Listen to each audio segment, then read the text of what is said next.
before we dive into this incredible history, the one that once dreamed of uniting the entire world, I want you to take a deep breath and think about something.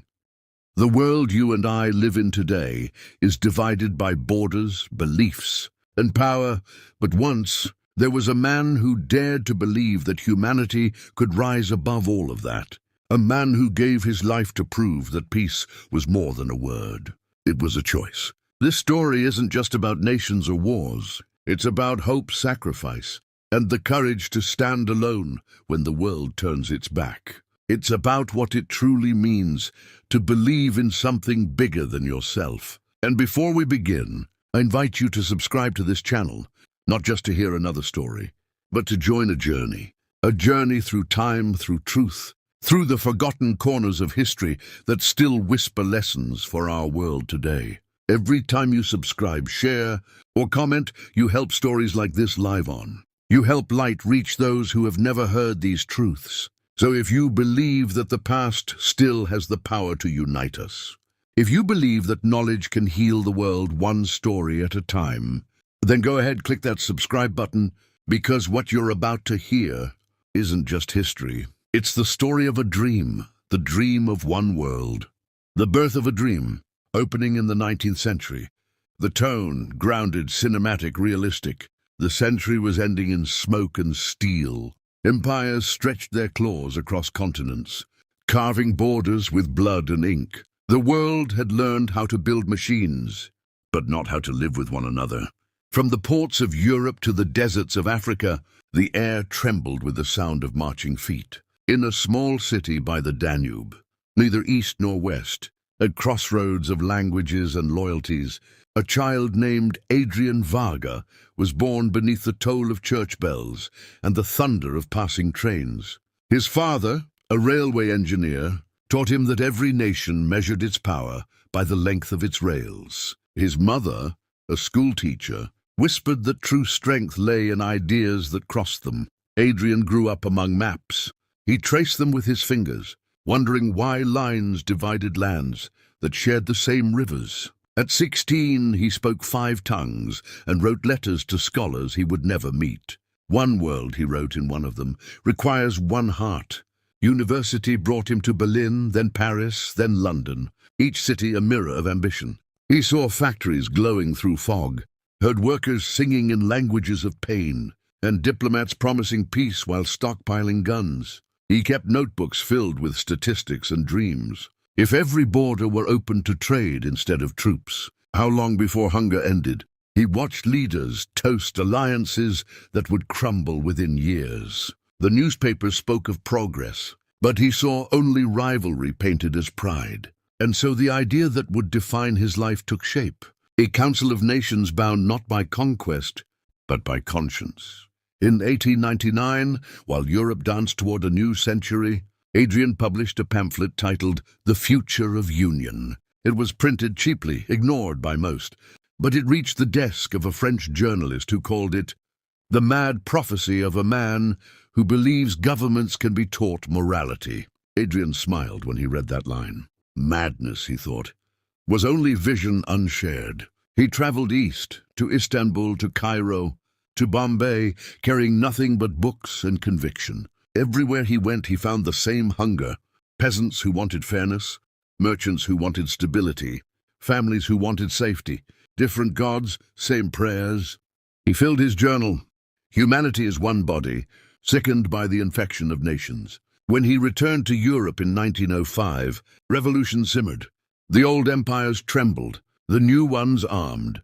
Adrian gathered thinkers, priests, scientists, and soldiers disillusioned with their flags. In a dim cafe in Geneva, they formed the World Accord, a society without anthem or army, devoted to preventing the next war through shared knowledge and mutual aid. They met in basements, wrote in code, smuggled letters through embassies. Governments dismissed them as utopians. Spies listed their names, but slowly, quietly, the accord spread into universities, ministries, even parliaments. By 1912, whispers of the man who would unite the world reached every capital. Some called him idealist, others traitor. And in Vienna, an aging emperor said to his advisors, Find this Varga. If his peace spreads, our empire will not survive. That winter, Adrian addressed a secret congress of supporters in Switzerland. We are not enemies of nations, he told them, but physicians of a dying world. The fever of pride will break only when we remember the patient is one. Thunderous applause filled the hall. But outside, snow fell silently on the roofs of Europe, muffling the drumbeat of approaching war. The age of division. By 1913, the drums of empire were louder than the whisper of peace. Factories that had once forged plows now poured out rifles. Every border was a fuse waiting for a spark. Adrian Varga moved through the capitals like a ghost. One week he dined with British reformers. The next he lectured in Prague under an assumed name. He carried only a leather case filled with letters of endorsement, signatures from scientists, poets, and soldiers who believed in his world accord. He tried to meet the crowned heads themselves. Some received him politely, intrigued by his talk of arbitration and trade leagues. Others dismissed him as a dreamer. In Berlin, a young officer told him, "Peace is a fine ideal, Herr Varga, but it does not build empires." Adrian smiled sadly, nor does war keep them. When the first gunshot of 1914 echoed from Sarajevo, his warnings became prophecy. Mobilizations swallowed Europe in days. The telegraphs carried declarations faster than prayers. Members of the Accord were drafted, imprisoned or hunted as traitors. Adrian fled to neutral Switzerland, setting up a clandestine press in Lausanne. He refused to condemn either side by name.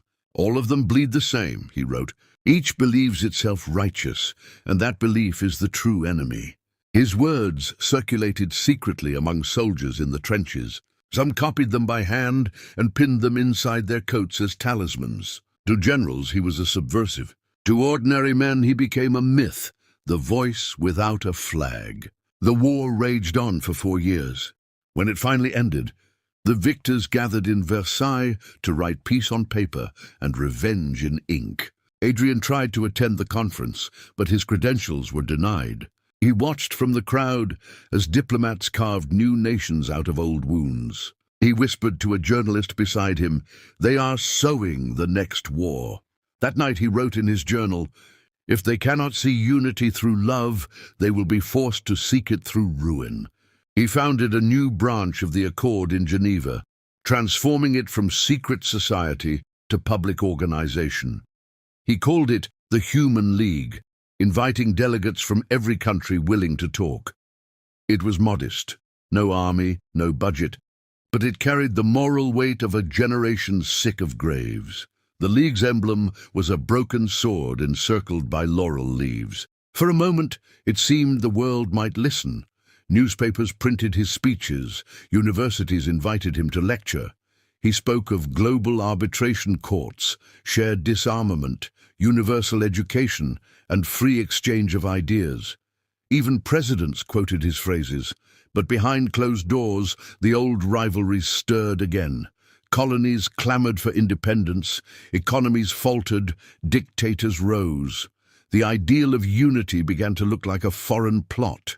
By the early 1930s, Adrian's grey hair matched the smoke that trailed across Europe's skies. He traveled endlessly, from Rome to Moscow, from New York to Tokyo, pleading for cooperation.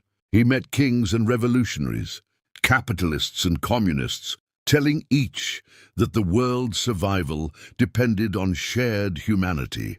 Some listened, many nodded, then returned to building tanks. One night in Berlin, after a tense meeting with industrial magnates, a car followed his carriage through the rain. Shots cracked against the cobblestones. The driver slumped. Adrian escaped with a bullet grazing his arm. The newspapers called it a robbery. He called it a message. Still, he would not stop. He convened a World Congress for Peace in 1936. Representatives from 40 nations attended, including a few who would soon be enemies. He stood before them, thin, pale, his voice calm but unyielding. The next war will not end in victory or defeat. It will end in ash. 2 years later, the world proved him right. The gathering storm. When tanks rolled across borders in 1939, Adrian was already in London, urging the British Foreign Office to open its refugee corridors. He refused evacuation, saying, A bridge must stand where the waters rage. He coordinated relief convoys across Europe under neutral markings, smuggling families out through Spain and Turkey. The Human League became a shadow network, saving thousands while the front lines advanced. Gestapo files later revealed a bounty on his head. They called him Der Einiger, the Uniter, an enemy more dangerous than any soldier because he fought with ideas.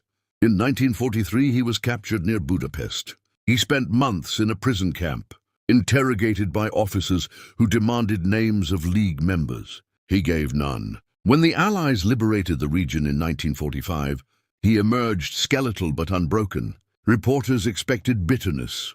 Instead, he said only, "We still have a chance to be one people." That summer, as world leaders prepared to form a new organization of nations, they invited him to speak. He arrived at the founding conference of what would become the United Nations, walking with a cane, eyes bright with that same impossible faith. He spoke not of punishment but of healing, not of power but of purpose. His closing words silenced the hall.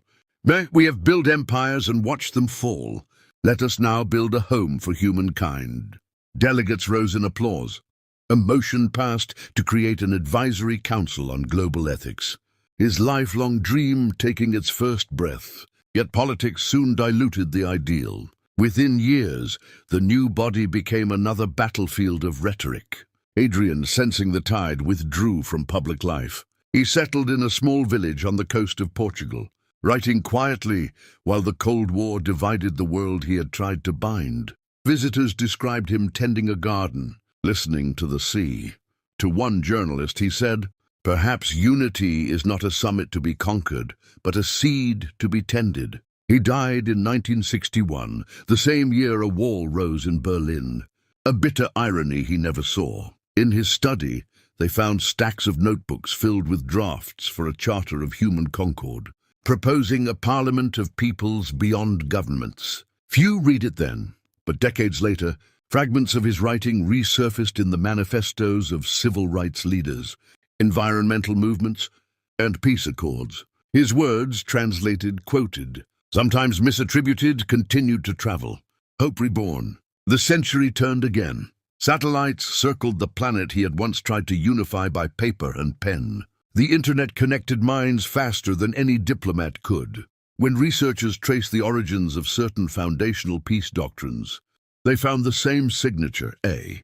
Varga, hidden in footnotes, embedded in the DNA of modern international law. In 2030, at a commemorative session of the United Nations, a young historian presented his findings. Every institution for cooperation that exists today, economic unions, humanitarian networks, even the idea of global citizenship, bears the fingerprints of one forgotten man. A silence followed. Then the Secretary-General ordered a simple bronze plaque to be placed in Geneva, where the old café once stood. Adrian Varga, 1879-1961. He believed humanity could be won. We are still proving him right. Outside, school children on field trips read the inscription. One of them, a girl no older than 10, asked her teacher, "Did he really unite the world?" The teacher smiled. "Not yet," she said, "but he taught us how to begin." That is the end of the saga. The man who tried to unite the world. And that was the story of a man who tried to unite the world. A man who believed that peace wasn't a dream, but a destiny. A man who stood before kings and soldiers and dared to say, "We are one." His voice may have faded, but his message never did. It lives in every act of kindness, in every hand that reaches across division, and in every heart that still believes humanity can do better. If this story touched your soul, then don't let it end here. Like this video, so the message of unity can rise above the noise. Share it with someone who needs to be reminded that hope is never truly lost. And subscribe to this channel, because here we keep history alive. We tell the stories the world forgot. We give voice to those who tried to change it. Every subscription, every comment, every share helps us bring more truth to light. Stories that challenge, inspire, and remind us who we really are. So before you go, take a moment to think about it. What if we all believed, just for a second, that unity wasn't impossible? What if we carried that dream forward together? Thank you for watching. This is more than history. This is a reminder of what humanity can be.